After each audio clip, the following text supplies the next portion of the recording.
Welcome to this edition of Clinical Clips, an accredited continuing education activity. This brief expert video will spotlight the daily hot topics from the conference. Hello, I'm Dr. Kris Kowdley, Director of the Liver Institute Northwest and Professor at Elson S. Floyd College of Medicine, Washington State University. Welcome to episode 1 of 2 of Clinical Clips from the 2024 EASL Congress titled Key Breakthroughs in the Treatment of Primary Biliary Cholangitis. The first abstract we're going to be discussing is the effect of elafibranor on pruritus and primary biliary cholangitis, symptom severity, and quality of life measurements from the phase 3 ELATIVE trial. So pruritus is a commonly reported symptom of PBC that often negatively impacts quality of life. The 5D itch and the PBC-40 are patient-reported outcome measures that capture both the severity of pruritus and, importantly, the impact on patients' quality of life, although only the PBC-40 is a validated disease-specific instrument. The phase 3 ELATIVE trial showed that elafibranor did not significantly reduce moderate to severe pruritus according to the PBC Worst Itch Numeric Rating Scale, also called the Worst Itch NRS. By contrast, the seladelpar study, which was also a phase 3 trial of PBC, did show a statistically significant improvement in Worst Itch NRS in treated patients compared to placebo.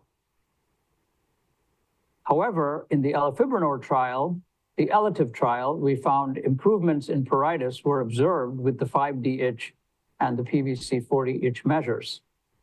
So the objective of this study was to further explore the effect of elafibranor on pruritus as measured by 5D itch and PBC-40 to week 52 in the ELATIVE trial. So the 5D itch and PBC-40 questionnaires were recorded at each study visit in ELATIVE. 5D itch has 5 domains with scores for each ranging from 1 to 5, for a total score of 5, no pruritus, to 25, most severe. PBC-40 has 6 domains, including a PBC-40 itch domain, consisting of 3 items for a total score of 0 to 15, and changes from baseline to week 52 in 5D itch and PBC-40 in the intent to treat population and in patients with moderate to severe pruritus were reported in this abstract in a poster. So of 161 randomized patients, 41% had moderate to severe pruritus at baseline. Baseline characteristics of patients with moderate to severe pruritus were balanced between those receiving treatment and placebo. Patients receiving elafibranor had greater reductions at week 52 in 5D itch total score compared to those receiving placebo in both the ITT or intent to treat population and in patients with moderate to severe pruritus. The conclusion of this study by the authors was although the PBC Worst Itch NRS assesses the severity of pruritus, the 5D itch and PBC-40 questionnaires additionally assess the impact on patients' quality of life. And in this study, treatment with elafibranor resulted in improvements in 5D itch and clinically meaningful improvements in PBC-40 itch, emphasizing the potential for elafibranor to reduce severity of pruritus. Similar observations were noted in the seladelpar study as well in the phase 3 study that was reported in the New England Journal of Medicine. And there are some differences and similarities with regard to 5D itch and PBC-40 measures in the treated population. So in conclusion, it's important for us as clinicians to know that pruritus is a significant issue for patients, and the introduction of these new therapies may in fact be associated with either stabilization or, even better yet, improvement of pruritus, and we should be looking at pruritus in a global manner, both in terms of a simple instrument like the Worst Itch NRS, but also looking at 5D itch and PBC-40 that specifically evaluate the impact of pruritus on quality of life. Our next abstract is titled Long-Term Efficacy and Safety of Open-Label Seladelpar Treatment in Patients with Primary Biliary Cholangitis. Interim results for 2 years from the ASSURE study presented by Dr. Palak Trivedi from University of Birmingham. So ASSURE is open to patients with PBC who have participated in previous seladelpar studies. There was a phase 2 dose-ranging open-label study with 2, 5, or 10 milligrams, and then patients were entered into a phase 3 long-term safety study. The phase 3 enhanced study was a placebo-controlled trial with 5 or 10 milligrams that was intended to go for 12 months, but was stopped at 3 months.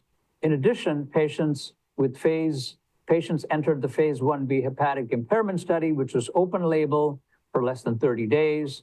And then finally, patients from the phase 3 response pivotal placebo-controlled trial of 10 milligrams of seladelpar versus placebo comprised the study population titled Legacy Studies. And these patients then entered the phase 3 ASSURE open label study of 10 milligrams. So the total number of patients in the study was 337, and it included 179 patients from legacy studies, as well as patients from the response study. So patients with insufficient response or intolerance to first-line PBC treatment with ursodeoxycholic acid or participation in a seladelpar clinical trial could enroll in ASSURE. Key endpoints were the composite biochemical response, defined as an alkaline phosphatase reduction to less than 1.67 times upper limit of normal, with a decrease of at least 15%, and a total bilirubin of less than upper limit of normal. Alkaline phosphatase normalization was also assessed in this study. Pruritus was reported using a numeric rating scale, and baseline for participants who entered ASSURE from response was entry to response, analyzed as continuous seladelpar or crossover from placebo. Legacy patients, as I mentioned, were analyzed separately with baseline set as the entry to ASSURE. So as of January 31st, 2024, 158 patients from the response trial and 179 patients from legacy studies had received 10 milligrams of seladelpar daily for up to 155 weeks in ASSURE. In response, 61.7% of patients treated with seladelpar met the composite endpoint at month 12 versus 20% of patients for placebo. With continued treatment in ASSURE, 61.8% at 6 months in ASSURE and 72.4% at 12 months in ASSURE met this composite endpoint. Among placebo patients crossing over to seladelpar, 75% at 6 months and almost 94% at 12 months met the composite endpoints. Furthermore, alkaline phosphatase normalized in 25% of seladelpar-treated patients and 0 of placebo patients at month 12 in response. With continued treatment, 33.3% and 17.2% at 6 months and 12 months respectively achieved alkaline phosphatase normalization. For crossover patients, 27% and 50% had alkaline phosphatase normalizations at these time points respectively.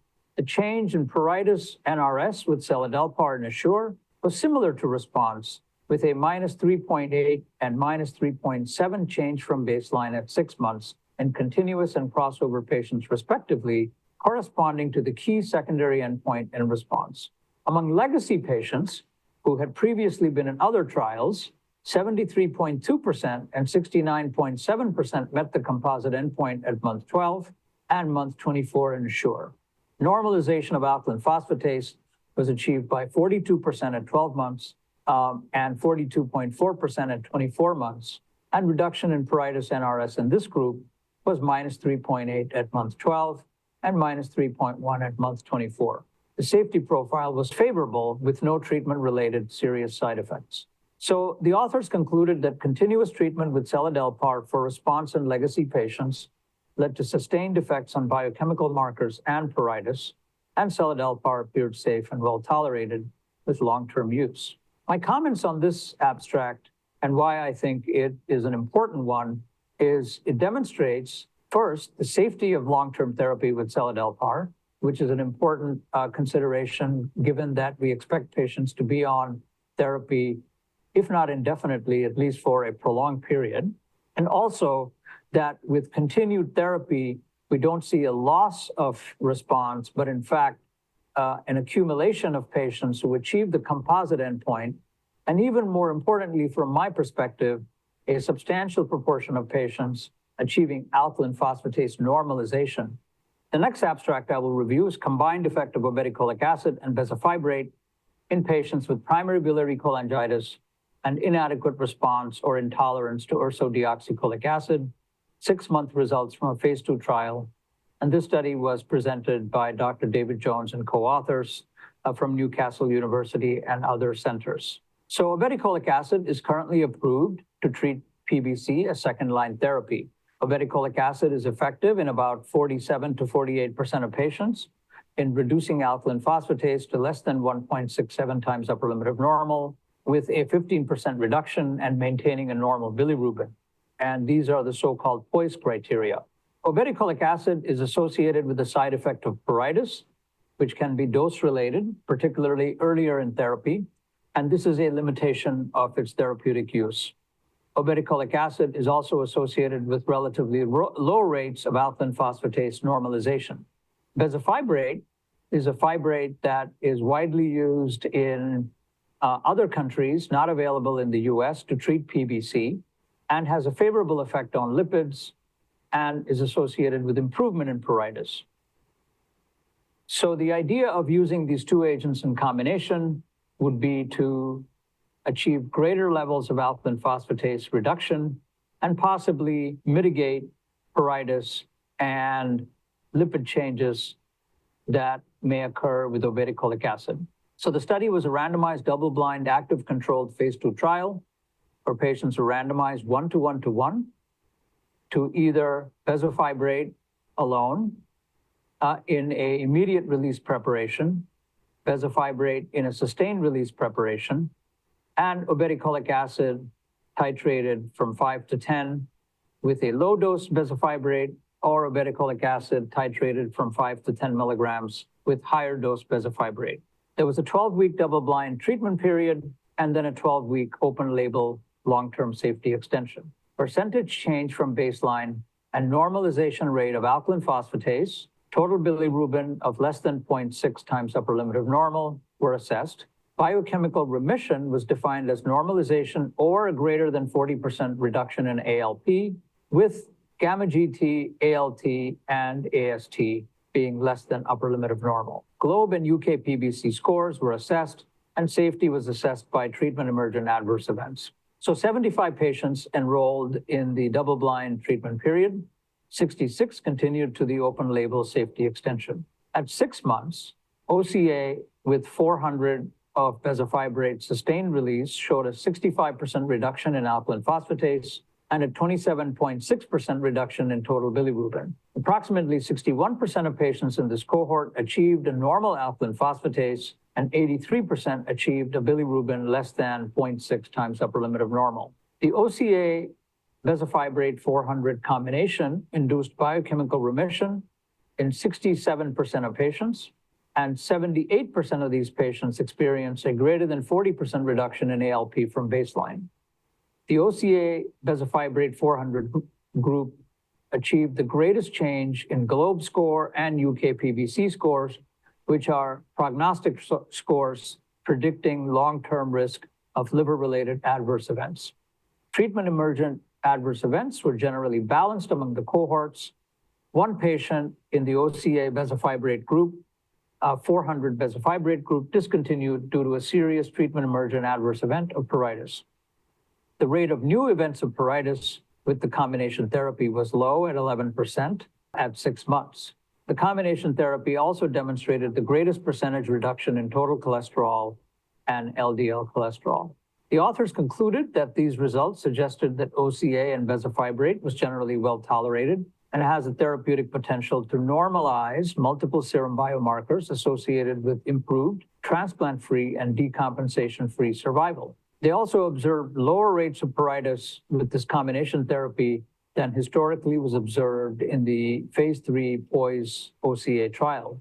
These data suggest that, in fact, the combination of OCA and bezafibrate in this proof of concept study confirmed the hypothesis that adding bezafibrate to OCA may reduce pruritus as a side effect, along with mitigation of adverse lipid changes, and may achieve much higher rates of biochemical normalization of alkaline phosphatase and other liver biomarkers that has previously been observed with monotherapy, and support further development of this combination as a therapeutic option for patients with PBC in need of second-line therapy. The next abstract we'll be reviewing is titled Efficacy of Elafibranor in Primary Biliary Cholangitis, Results from the Variable Double-Blind Period of Elative, a randomized placebo-controlled phase 3 trial. This study was presented by Dr. Kris Kowdley on behalf of co-authors from University of California, Davis, and other sites. PBC is a rare autoimmune cholestatic liver disease characterized by the destruction of interlobular bile ducts, resulting in cholestasis and liver fibrosis. Elafibranor is a dual peroxisomal proliferator activated receptor PPAR alpha delta agonist, which significantly improved prognostic biomarkers of cholestasis at week 52 in patients with PBC in the phase 3 ELATIVE trial. Previous reported safety data up to 104 weeks have suggested that elafibranor is safe and well tolerated. The goal of this study was to evaluate the biochemical efficacy of elafibranor in patients with PBC beyond week 52 in the ELATIVE trial. So in ELATIVE, patients who met the usual criteria for entry into PBC trials were randomized 2-to-1 to elafibranor, 80 milligrams or placebo once daily for at least 52 weeks. Patients then continued their assigned regimen after 52 weeks until all patients had completed the week 52 visit, or for a minimum of 104 weeks, whichever came first. Efficacy outcomes beyond week 52 in the variable double-blind period were reported in this abstract by the authors with a focus on week 78. The biochemical response assessed was the primary endpoint that included alkaline phosphatase less than 1.67 times ULN, with at least a 15% reduction from baseline and total bilirubin less than ULN.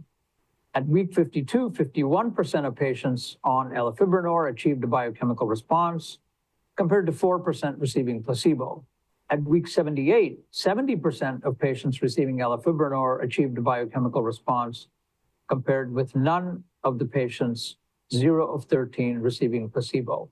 21% of patients receiving elafibranor who achieved biochemical response at week 78 had not achieved response by week 52, and 79% of patients had a sustained response from week 52. Furthermore, at week 52, when 15% of patients, 16 of 108, receiving elafibranor achieved alkaline phosphatase normalization, compared to no patient receiving placebo, ALK-Phos normalization occurred at week 78 in 5 of 27 patients, or 19%, compared with no patients receiving placebo, 0 of 13. Based on these results, the authors concluded that following the previously reported efficacy outcomes, biochemical response, alkaline phosphatase normalization, and changes in liver-related biochemical parameters were sustained or improved with elafibranor through 78 weeks of treatment in patients treated in the ELATIVE trial. Aside from the biochemical efficacy, the effect on the impact on pruritus has already been reported. The main limitation of the study is relatively low patient numbers who were included in the beyond 52-week cohort, which were impacted by the study design. But based on these observations, it is possible to conclude that a subset of patients who are treated beyond 52 weeks, who may not have achieved biochemical response criteria, may respond with continued therapy. And certainly we know from URSO treatment and other treatments that have been studied in PBC that the higher the alkaline phosphatase when a patient begins therapy, the longer it may take to achieve improvement in alkaline phosphatase to the desired level on treatment.